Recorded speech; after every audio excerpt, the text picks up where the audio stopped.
Alright, this is exam 3 for physics 102. Number 1, it says, at an intersection of hospital hallways, a convex mirror is mounted high on a wall to help people avoid collisions. The mirror has a radius of curvature of 4 meters. That means that the focal length is 2 meters, but because it's convex, it's minus 2 meters. A patient is 4 meters, so P is 4 meters. What is the magnification? Well, we know that 1 over F equals 1 over P plus 1 over Q. We want to solve this for Q. That's 1 over F minus 1 over P to the inverse. So that's 1 over minus 2 minus 1 over 4 to the negative 1. That's 2/4. That's negative 3/4 or negative 4/3 meters. And then we want to know what is the magnification. That's negative Q over P. That's negative 4/3 over P, which is 4. That is positive 1/3, which is D. A dentist uses a mirror to examine a tooth that is 2 centimeters, so P is equal to 2. The image of the tooth formed is 4 centimeters behind the mirror, so Q is equal to 4. Determine the mirror's focal length. Okay, well, it says that the image is formed behind the mirror, and so this means that that Q is going to be negative. It's a virtual image. We want to determine the mirror focal length. We can already assume that this is going to be a concave mirror because that's what a dentist would use to magnify an image. And so we know that it's going to have a positive focal length. But let's just say 1 over F equals 1 over P plus 1 over Q. And then we solve for F. That's 1 over 2 plus 1 over negative 4 to the negative 1. It's 2/4 minus 1/4. That's 4 centimeters. So the answer is D for number 2. 2 centimeter high object is placed 3 centimeters in front of a concave mirror. So if the image is 5 centimeters high and virtual, what is the image distance of the image? Okay, so the magnification is going to be the height of the image over the height of the object. The height of the image is 5 over 2, so that's 2.5. Further, we know that it's virtual.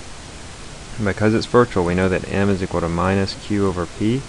If it's virtual, that means that Q is negative, so the magnification has to be positive. So our magnification is positive 2.5.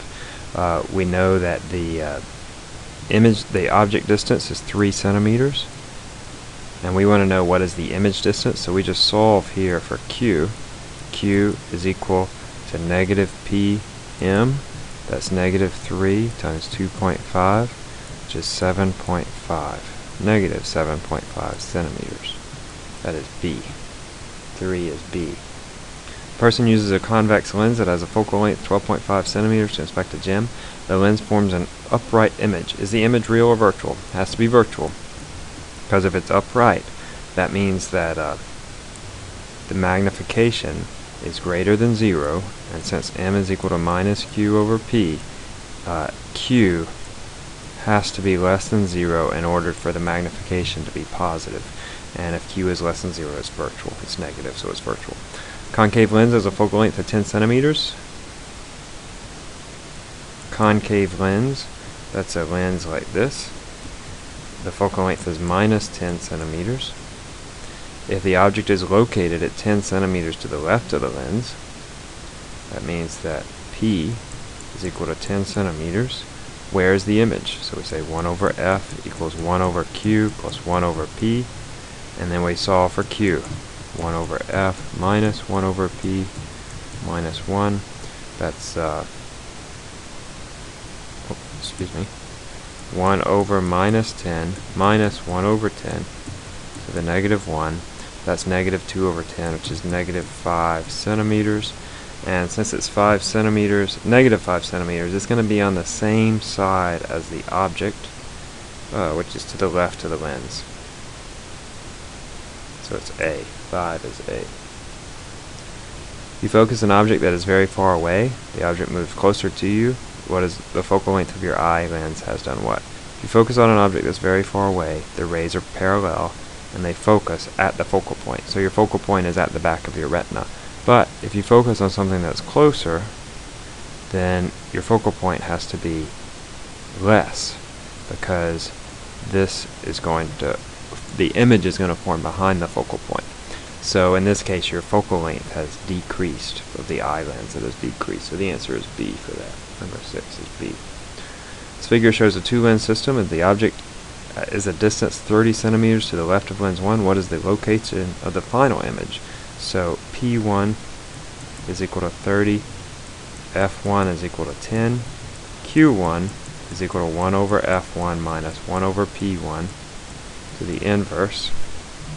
That's 1 over 10 minus 1 over 30.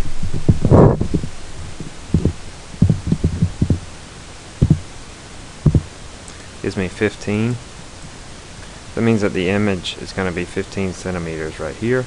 So our new object distance is going to be 50 minus 15, which is 35. I want to know what Q2 is. It's 1 over F2 minus 1 over P2 to the negative 1. That's 1 over 20 minus 1 over 35.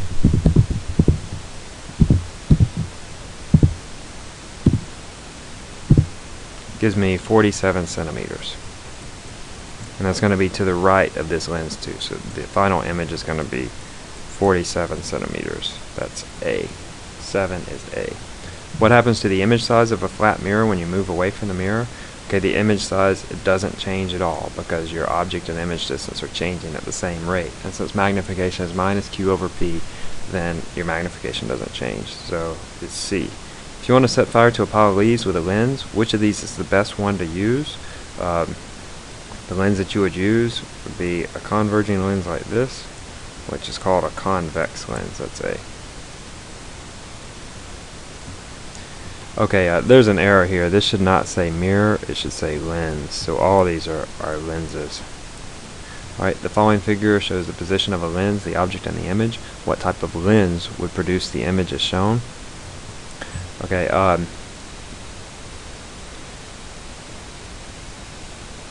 the only lens that will produce a real image is a convex lens. That's this type of lens. When you have an object that's inside the focal point, it produces an image like that. So that is a convex lens, which number 10 is B. Lenses experience which of these aberrations? Okay, lenses experience spherical aberration as well as chromatic aberration because they refract the light. So that's C. Okay, number 12, it says a laser beam of wavelength 500 nanometers, that's 500 times 10 to the minus 9 meters, is incident on two slits that are 0.4 millimeters, that's 0.4 times 10 to the minus 3 meters. What is the distance between the central fringe and the first bright fringe? So that means that we're looking between m equals 0 and m equals 1. We're going to look for theta. That is the inverse sine of m lambda over d. If we put in those numbers, 1 times 500 e to the minus 9 divided by 0.4 e to the minus 3. I do the inverse sine of that. I get 0.0716 degrees. And now I want to know the distance. Y is equal to L tan theta, where L is 5 meters. So that's the tangent of that times 5. It's 6.25 times 10 to the minus 3 meters, which is 6.25 millimeters. So number 12 is C. A double slit of width 0.02 millimeters is illuminated by a laser, wavelength 500 nanometers.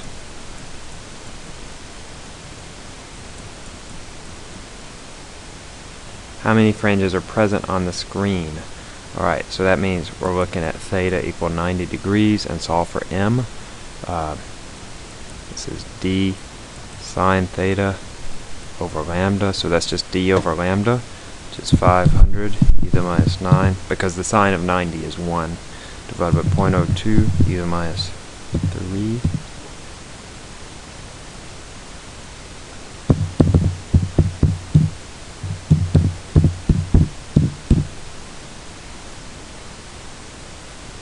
Excuse me, 0.02 e to the minus 3. Get 40. Means there are 40 fringes. So there are 40 fringes on either side. Get 40 of these here, and likewise 40 over here. So that's 40 plus 40 is 80, plus the central fringe, which is 81. So that's A. Helium neon light sent through a 0.3 millimeter wide single slit. What is the width of the central maximum? So we're looking at I want to know this distance from here to here. I first find theta. Theta, which is the angle from the central fringe to the first dark fringe, is the inverse sine m lambda over a. Alright, m is 1, lambda is 632.8, and a is 0.3, e to the minus 3. I get an angle of 0.121 degrees, and then I want to know what is my y. That's L tangent of theta. L here is 1 meter, and I get 2.1 times 10 to the minus 3 meters, but that's just half of the width, so I just want to multiply that times 2, and I get 4.2 millimeters. That's A. 14 is A. Diffraction gradient is 3,000 lines per centimeter. What is the slit spacing for this gradient? Just do 1 over 3,000. Gives me 3.33 times 10 to the minus 4 centimeters, which if I divide it by 100, gives me the answer, which is 3.3 times 10 to the minus 6. That is C. Alright, diffraction gradient is 3,000 lines per centimeter, so just like we did before, D is 3.3 times 10 to the minus 6 meters. Light is incident on the diffraction gradient, shows its first two orders at angles of 12 degrees and 24.7. So the first order, which is m equals 1, is at 12 degrees, and we all know the wavelength. D sine theta is equal to m lambda, so lambda is D sine of theta over m, but m is just 1, so it's just D sine theta. 3.3 minus 6 times the sine of 12. We get 6.9 times 10 to the minus 7 meters, which is 690 nanometers. The following figure shows a Michelson interferometer of the source of light of wavelength lambda. What is the smallest distance to the translating mirror in order to shift the detector of one fringe? That is, I want to shift it over so that where I had bright fringes, I now have dark fringes. So the fringes are going to shift over like this. In order to get that, you need to have a total path length difference of delta L equal to a half of a wavelength. Alright, in order to get a total path length difference, this distance needs to be half that, which is a quarter wavelength. So it's C. The following figure shows a diffraction pattern by a diffraction grating. What is the path length difference at the point indicated? Alright, well this is 0 path length difference, this is 1/2 lambda, this is 1 lambda, and on and on. So the answer is B. In a single slit diffraction pattern, what do you do to make the central bright spot narrower? We know that A sine theta equals m lambda. See, if you decrease the slit width, that will increase the angle theta, so that doesn't do it. If you move the screen further away, that just causes the fringes to move further apart, so that doesn't work. If you increase the wavelength, that increases theta, so that doesn't work. But if you increase A, theta goes down, so the answer there is D. These two waves are out of phase by a quarter wavelength. If I drop a line down here, I see they're out of phase by about this much, which is a quarter wavelength, which translates to 90 degrees out of phase. Alright, the diffraction pattern in this picture, there's a little bright spot here in the middle.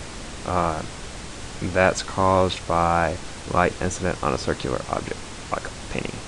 Place these stages in the proper order. Alright, the first stage is 3, that's 1, and then 4, and then 2, and then 1. So those are the proper order. See, that is 3, 4, 2, and 1. 3, 4, 2, 1, that's C. Why is star formation activity more readily apparent in infrared rather than visible? Visible light is obscured by dust, that's correct. Infrared light can pass through dust, that's correct. Star forming regions emit infrared, that's correct. So it must be D. This plot has reddening and distance for a group of stars. Which of these statements best describes the location of the stars in the box in the plot? Right, these stars exhibit high reddening. That means that the light is passing through interstellar material or dust that's in a star-forming core. So that means that those stars must be behind a star-forming core, and that's B. This is version A. They're all the correct answers, though note that number 10 is actually supposed to be B.